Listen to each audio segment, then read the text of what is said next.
3x 4y is divisible by 7, 11, 13, then find what is the value of x plus y minus z. কিভাবে করব? দেখো 5 আমরা একটা জিনিস জেনে রাখবো, 7, 11 আর 13 এই তিনটে দিয়ে যখনই কোনো জিনিসকে গুণ করা হয় সেটা কি দেয় আমাকে? 1001 দেয়। এটা মাথায় ঢুকিয়ে নাও।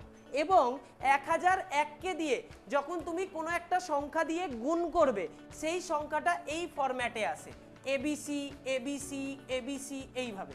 মানে যতই সংখ্যা চলতে থাকুক তারা এই রকম ফরম্যাটেই কন্টিনিউ হতে থাকবে। মানে ফার্স্ট সংখ্যাটা এ হলে এটা আবার 4তে রিপিট হবে, আবার 7তে রিপিট হবে, এইভাবে। তাহলে আমাদের কাছে কি সংখ্যা আছে?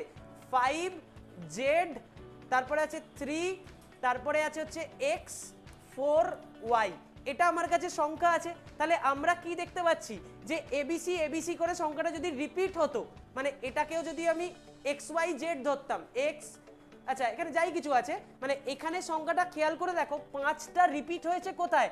আবার 4th পজিশনে রিপিট হবে, কারণ এটার লজিক অনুযায়ী। তাহলে x এর ভ্যালুটা ডাইরেক্টলি 5 বলতে পারি। আবার দেখো জেডটা রিপিট হতো কোথায়? এই পজিশনে, তাহলে জেড এর ভ্যালুটা আমি ডাইরেক্টলি 4 বলতে পারি। আবার 3টা রিপিট হতো কোথায়? এখানে, তাহলে y এর ভ্যালুটা আমরা কি 3 বলতে পারি ডাইরেক্টলি। চেয়েছে কত?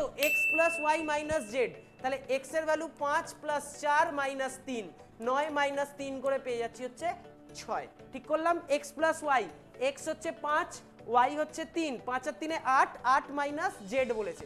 আচ্ছা বসালাম ভুল এখানটায়। এখানে দেখো x এর ভ্যালু কত পেয়েছি? x এর ভ্যালু পেয়েছি হচ্ছে আমার 5, তার সাথে যোগ করেছি হচ্ছে y কে মানে প্লাস 3, আর সেখান থেকে বাদ দিয়েছি কাকে? z কে মানে 4। তাহলে 5 আর 3 8 মাইনাস 4 করলে পড়ে থাকছে হচ্ছে শুধু 4 অ্যান্সার। ঠিক আছে, আশা করি ক্লিয়ার।